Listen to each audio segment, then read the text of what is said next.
बिस्मिल्लाहिर्रहमानिर्रहीम। दोस्तों, मैं गुलजान बलोच, आप देख रहे हैं मेरा यूट्यूब चैनल। दोस्तों, इस वीडियो में बात करेंगे कि वीएफडी को आप घर के लोड के लिए किस तरह इस्तेमाल कर सकते हैं। दोस्तों, आप लोगों को पता है कि ये वीएफडी 3 फेस 380 वोल्टेज आउटपुट निकालती है। अब ये जो सेटिंग और तरीक़ाकार मैं आपको बताने जा रहा हूं, तो उसके बाद आप इससे जो है ना 220 आउटपुट सिंगल फेस बआसानी ले सकते हैं। उसके ज़रिए से आप अपने घर की तमाम तर 220 वाली बिजली वाली चीज़ें चला सकते हैं आसानी से इसके ज़रिए से, और सोलर के साथ। तो उसमें तमाम चीज़ें आएंगी, पंखे हो गए, फ्रिज हो गए, वॉशिंग मशीन हो गए, जो भी बिजली वाली चीज़ें होंगी 220 वाली, तो आप इसके ऊपर चला सकते हैं। तो बढ़ते हैं अपने वीडियो की तरफ। बहुत सारे तरीके होते हैं, यानी कि आपके बहुत सारे सवालात हो सकते हैं। यानी कि आप अगर परमानेंटली इसको सिर्फ 220 के लिए लगाना चाहते हैं, या आप 220 380 दोनों आप इससे लेना चाहते हैं बैक वक्त, तो ये दो तरीके हुए ना। तो आप किस तरह आखिर मुमकिन कर पाएंगे कि आप दोनों चीज़ें चला लें, या इस वीएफडी के थ्रू सिर्फ आप घर का लोड 220 चला लें। तो दोनों के ऊपर बात करते हैं।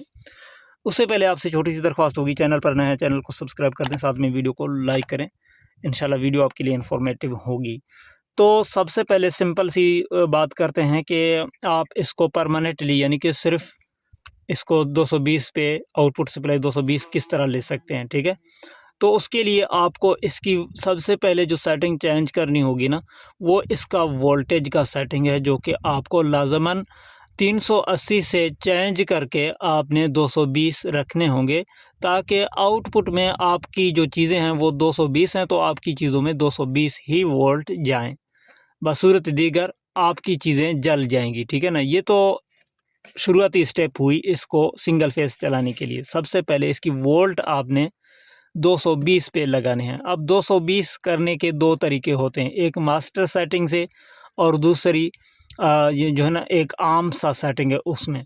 अब इन दोनों में से आपको कौन सा करना चाहिए, ये दोनों आपके लिए इम्पोर्टेंट है। यानी कि दोनों में से कोई भी आप चेंज करेंगे ना, तो आपका काम हो जाएगा। अब यहाँ पे मास्टर सेटिंग से अगर चेंज करते हैं, तो आउटपुट में आपकी चीज़ें ज़्यादा सिक्योर हो जाएंगी, सेफ़ हो जाएंगी, यानी कि ख़राब होने का ख़तरा कम हो जाएगा। वैसे फ्रीक्वेंसी ड्राइव है, वेरिएबल सिस्टम है, ये चीज़ें तो शिकायतें तो आती हैं कि सर्किट वाली चीज़ें ख़राब हो जाती हैं। ज़्यादा शिकायतें नहीं आती, बहुत ही कम शिकायतें आती हैं, ठीक है ना। ज़्यादा ये बेहतर चलता है सिंगल फेस चीज़ों पर। अब अगर मास्टर सेटिंग से आप चेंज करते हैं, तो ज़्यादा सिक्योर आपकी चीज़ें हो जाएंगी। अगर आप सिंपल सी सेटिंग में आप चेंज करते हैं, तो भी कोई इशू नहीं होना। लेकिन फिर उससे पहले आपने कोई चीज़ जो है ना चला के चेक ज़रूर करनी है। डायरेक्ट आपने कीमती चीज़ें, महंगी चीज़ें नहीं चलानी, ठीक है। अब ये दोनों सेटिंग चेंज करने में ज़रा इशू है। यहाँ पे सिंपल सा जो सेटिंग है, सादा सा जो सेटिंग है मैं बात कर रहा हूँ, जिसका कि आसानी से चेंज होगा, उसमें थोड़ा चीज़ों में इशू आ सकते हैं, यानी कि चीज़ों की सिक्योरिटी के लिए, यानी कि चीज़ें जलने का ख़तरा होगा। तो उसमें चेंज करना उस सेटिंग का निहायत आसान है। और दूसरी तरफ अगर मास्टर सेटिंग की बात की जाए, तो मास्टर सेटिंग में सेटिंग चेंज करना ज़रा मुश्किल है, क्योंकि उसमें चेंज करने से बहुत सारे इशू क्रिएट हो जाते हैं। अब सबसे पहले इसकी सिंपल सी सेटिंग की बात करते हैं, ताकि आपका टाइम जो है ना ज़ाया ना हो, और आप सेटिंग के मुतालिक जान लें। आगे चलकर बाकी बातें भी कर लेते हैं। सिंपल सा जो सेटिंग है वो होती है इसकी, प्रोग्राम बटन दबाएं। प्रोग्राम बटन दबाने के बाद P2 की सेटिंग में आए। P2 की सेटिंग में आने के बाद आपने डेटा एंटर करना है। डेटा एंटर करने के बाद आपने P204 की सेटिंग में आना है। यहाँ पे आपने डेटा एंटर करना है। यहाँ पे जो बुनियादी चीज़ है ना, वोल्टेज, यहाँ पे आपको नॉर्मली VFD के वोल्टेज जो है ना 380 मिलेंगे आउटपुट में। यहाँ पे आपने जो है ना इसको 220 पे करके इस तरीके से एंटर कर देना है। अब यहाँ पे जैसे आप एंटर करेंगे, आपकी VFD की बाकी सेटिंग्स में कोई भी इशू नहीं होगा, सिर्फ आपके वोल्ट जो है ना आउटपुट में 220 हो जाएंगे, ठीक है। तो इस तरीके से आप अपने जो भी चीज़ होगी उसको रन कर सकते हैं। अब इसके साथ कुछ प्रोटेक्शन वाली सेटिंग्स को चेंज करना लाजमी है, जो कि आउटपुट फेस फेलियर का एक प्रोटेक्शन VFD के अंदर एक्टिव होती है, एनेबल होती है, तो उसको आपको डिसेबल करना आपको ज़रूरी है, क्योंकि उस वो जब इनेबल होगा तो आप जब आउटपुट में सिंगल फेस 2 तारों वाली चीज़ चलाएँगे तो ये वीएफडी को लगेगा कि एक फेस जो है टूटा हुआ है, तो आपके वीएफडी को ट्रिप कर देगा। वो सेटिंग मैं आपको सीधी-सी और सिंपल सा बता रहा हूँ आसान तरीके से। पीबी के अंदर है वो, पीबी पे डाटा एंटर, पीबी 00 होगा, पीबी 01 पे डाटा एंटर, यहाँ पे देखें 1 है। अब इसको आपने सिंगल फेस चीज़ों को चलाने के लिए सबसे पहले जो वोल्ट का सेटिंग था, वोल्ट को 220 करने के बाद जो मोस्ट इम्पॉर्टेंट सेटिंग होती है वो ये होता है कि इसको आपने 0 पे करके एंटर कर देना है। अब जब आप इसको 0 पे करके एंटर करेंगे उसके बाद आप इसको सिंगल फेस कोई भी चीज़ चला के रन कर सकते हैं, ठीक है ना, ट्राई के लिए। आप देखेंगे कि ये 2 सेटिंग आपने जब चेंज किए, एक तो बुनियादी सेटिंग वोल्ट आपने 220 पे लाए P204 के अंदर, दूसरी आपने आउटपुट फेस फेलियर का प्रोटेक्शन बंद कर दिया PB01 के अंदर। अब आप इनको जो है ना सिंगल फेस कोई भी चीज़ चला के रन कर सकते हैं, बल्ब हुआ या कोई भी ऐसी चीज़ है, इस्त्री हुई, कोई भी चीज़ हो आप उसको चला सकते हैं और टेस्ट कर सकते हैं कि काम करता है या नहीं करता, ठीक है ना। ये तो सिंपल सी और सादा सी सेटिंग थी। अब इसकी जो मास्टर सेटिंग होती है उसके हवाले से अलग से मैंने वीडियो रिकॉर्ड की है और वहाँ पे आप उसकी इन्फॉर्मेशन उससे ले सकते हैं। उसका लिंक आपको डिस्क्रिप्शन में मिल जाएगा। अब अगर मास्टर सेटिंग में इस वीडियो के अंदर जाया जाए तो ये वीडियो बहुत लंबी हो जाएगी। अब इस वीडियो के अंदर और कुछ इंपॉर्टेंट चीज़ें जो है ना यहाँ पे डिस्कस कर लेते हैं। अब यहाँ पे इसकी जो आउटपुट टर्मिनल होते हैं ना, यहाँ पे आपको 3 टर्मिनल मिलते हैं।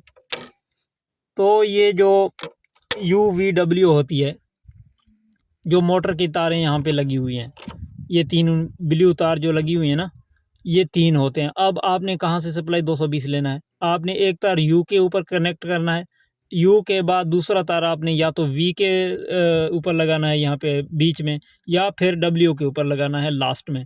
तो आपको 220 सप्लाई बआसानी मिल जाएगा। अब आपके पास 220 सप्लाई तो मौजूद है, आपने कन्फर्म कर दिया, सेटिंग में जाके 220 कर दिया है, ठीक है। उसके बाद 220 वाला सप्लाई डायरेक्ट आप चीज़ों में चला रहे हैं, ये भी तो हो सकता है, यानी कि मुमकिन है, आप चला सकते हैं। लेकिन ज़्यादातर सर्किट वाली चीज़ों पर इशू आते हैं, OC3 का फॉल्ट दे देता है इन्वर्टर, या आगे से चीज़ें जो है ना प्रॉपर नहीं चलती हैं या ख़राब हो जाती हैं। उसके लिए, उसको काउंटर करने के लिए, उसको ठीक करने के लिए आउटपुट सप्लाई जब आप 2 तार लेंगे तो दोनों तार जब आपकी इस तरह आएंगे तो उसको चीज़ों से पहले आपने एक फ़िल्टर में कनेक्ट करना है, ठीक है ना। एक फ़िल्टर का आपने यूज़ करना है या स्टेबलाइज़र का यूज़ करना है, यानी कि ये कहाँ मिलेगा, इसके लिए आपने मार्केट में जाना है और कोई अच्छा सा स्टेबलाइज़र या अच्छा सा कोई फ़िल्टर आपने इस्तेमाल करना है। सबसे पहले आपका जो 220 वाला सप्लाई है फ़िल्टर में आ जाए, फ़िल्टर में आने के बाद आगे आपकी चीज़ों में जाए। फ़िल्टर का काम बेसिकली ये होता है कि 160 से लेकर 280 वोल्टेज तक आपकी वोल्टेज को मैनेज करते हैं। चंद ऐसे फ़िल्टर हैं कि अपने कैपेसिटी के मुताबिक उनके जो रेंज होते हैं ना वो मुख्तलिफ होते हैं, लेकिन यहाँ पे ज़्यादातर इसी तरीके से हैं कि 160 180 वोल्टेज से लेकर 260 280 वोल्टेज तक वो यकीनी बनाते हैं 220 वोल्टेज आपकी चीज़ों के लिए। ये बेसिक काम होता है फ़िल्टर का। तो इस तरीके से फ़िल्टर में आप सप्लाई दे दें। फ़िल्टर के बाद आप बेशक जो भी चीज़ घर का चलाएँगे, AC, फ्रिज, पंखे, जो भी 220 वोल्टेज का चीज़ होगी तो वो आसानी से चल जाएगा। अच्छा, यहाँ पे ये तो हुई परमानेंटली सिंगल फेस चीज़ें चलाने के लिए जो सेटिंग आपको दरकार थी, जो चीज़ें आपको दरकार थी, तो वो मैंने आपके सामने रखे हैं। अब बात करते हैं, अगर आप सिंगल फेस, 3 फेस दोनों को इकट्ठे और एकदम चलाना चाहते हैं, तो उसके लिए आपको क्या करना होगा? उसके लिए आपको सेटिंग में छेड़छाड़ करने की ज़रूरत नहीं होगी और आपको सिर्फ़ यहाँ पे आउटपुट में एक ट्रांसफ़ार्मर कह लें या एक सप्लाई लगाना पड़ेगा, यानी कि जिसको आमतौर पर स्टेप डाउन कहते हैं। उसका काम ये होगा कि आपकी 3 फेस 380 को लेकर आउटपुट आपका 220 आपकी चीज़ों के लिए यकीनी बनाएगा, यानी कि उस ट्रांसफ़ार्मर से या फिर वो जो स्टेप डाउन से जो है ना आपका इनपुट 380 होगा और आउटपुट उसमें जो तारें निकलेंगी दो, वो AC 220 होंगी, जो कि आप अपने सप्लाई के तौर पर इस्तेमाल कर सकते हैं। बेशक आप उसके साथ भी फ़िल्टर का यूज़ करें, जो कि मैंने जो VFD की तरीक़ाकार के लिए आपको बताया कि फ़िल्टर का आपको इस्तेमाल करना है, ठीक है। सेटिंग वही होगी, सिर्फ़ अगर आप मोटर को बंद करके 3 फेज़ को अगर स्टेप डाउन के ज़रिए घर का लोड चलाना चाहेंगे तो फिर SP 0 का फॉल्ट आ सकता है। उसके लिए आपने PB की जो प्रोटेक्शन आउटपुट फेज़ फेलियर की जो मैंने आपको बताया है, वही आपने PB01 की सेटिंग आपने इस तरह 0 करना है, तो वही SP 0 का सामना भी आपको नहीं होगा, परेशान बिल्कुल भी नहीं होना। ये तरीक़ाकार होती है सिंगल फेज़ और 3 फेज़ दोनों को इकट्ठे VFD पर चलाना, यानी कि इज़ाफ़ी आपको एक सप्लाई दरकार होगी, इनपुट उसका 380 हो, आउटपुट उसका आपकी चीज़ों के लिए 220 हो, ठीक है? तो ये एक सिंपल सी सादा सी सेटिंग हुई। बाकी इसमें अगर लोड ना उठाए तो आप इसमें PB04 की सेटिंग में जाके चेंज कर सकते हैं। PB04 की सेटिंग में लोड ना उठाए तो इसको आप कम करेंगे। अगर लोड उठाता है, झटके लगाता है, फ्रीक्वेंसी अप डाउन होते हैं, तो आप PB04 को बढ़ा सकते हैं, ठीक है? जो वैल्यू सेट है, ठीक है ना? लोड ना उठा रहा है तो वैल्यू को आप कम करेंगे यहाँ पे PB4 से। अगर झटके दे रहा है तो वैल्यू को आप बढ़ाएंगे।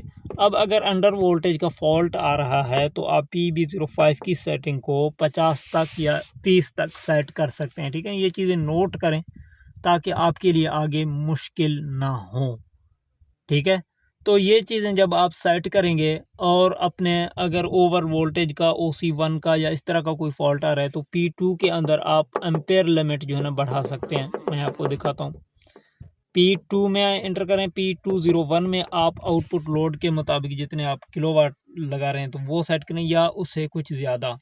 और इसके अलावा P205 में जो है ना OC1 OC3 आने की सूरत में यहाँ पे P205 में एम्पेयर जो है ना ये आप बढ़ा सकते हैं। आपने जो है ना यहाँ पे आप देखेंगे कि 15 सेट है तो आप 30 कर सकते हैं ताकि OC1 का फॉल्ट ना आ जाए। अब इसकी मास्टर सेटिंग के ज़रिए से जो सेटिंग चेंज होना है उसका लिंक आपको डिस्क्रिप्शन में मिल जाएगा। बाकी जो सिंपल और सादा सा सेटिंग था वो P2 के अंदर बहुत सारे दोस्त हमारे P2 की सेटिंग सिर्फ चेंज करके जो है ना वो चला रहे हैं और इस तरीके से कोई इशू नहीं है। लेकिन अब फिर भी अगर आप कोई चीज़ चला रहे हैं आउटपुट में ट्राई के लिए कोई बल्ब वगैरह, अगर आप देखेंगे कि वो चीज़ों को ख़राब कर रहा है, जला रहा है, तो आप मास्टर सेटिंग का भी ट्राई कर सकते हैं। उसमें भी कोई मुश्किल नहीं है, लेकिन उसका तरीक़ाकार आपको डिस्क्रिप्शन में लिंक की सूरत में मिल जाएगा, जो कि आप वीडियो वहाँ पे देख सकते हैं। तो ये इन्फॉर्मेशन थे सिंगल फेस चीज़ों को चलाने का। इतना ज़्यादा मुश्किल और इतना ज़्यादा परेशानी वाली बात नहीं है। सिर्फ़ आपको कन्फर्म करना है, यहाँ से आउटपुट वोल्ट 220 होनी चाहिए और प्रोटेक्शन वाली जो है ना चीज़ें हैं, यानी कि आउटपुट फेस फेलियर की सूरत में अगर इन्वर्टर कोई फॉल्ट दे रहा है वो भी मैंने आपको तरीका बता दिया। और इसके अलावा चीज़ों को जो है ना प्रॉपर चलाने के लिए, बेहतरीन चलाने के लिए आपको ये मैंने आपको बता दिया कि भाई आपने कोई फ़िल्टर का इस्तेमाल भी करना है। ये भी हमारी इस सिंगल फेस आउटपुट सप्लाई के अंदर आ जाता है, वो भी आपने लगाना है। लेकिन छोटी-मोटी या मोटर टाइप की चीज़ें आप बगैर फ़िल्टर के भी बआसानी चला सकते हैं और बल्ब, पंखे वगैरह। लेकिन कुछ चीज़ों में जो है ना इश्यूज़ आते हैं बगैर फ़िल्टर के, क्योंकि सुबह शाम लोड कम होने की वजह से जो है ना वोल्टेज थोड़ा ऊपर नीचे रहते हैं। फ़िल्टर आपके वोल्टेज को स्मूथ बनाएगा। तो उम्मीद करता हूँ ये वीडियो आपके लिए इन्फॉर्मेटिव रही होगी। अगर वीडियो अच्छी लगे लाइक, कमेंट, शेयर ज़रूर करें। अपना बहुत सारा ख्याल रखें। इजाज़त दें। अल्लाह हाफ़िज़।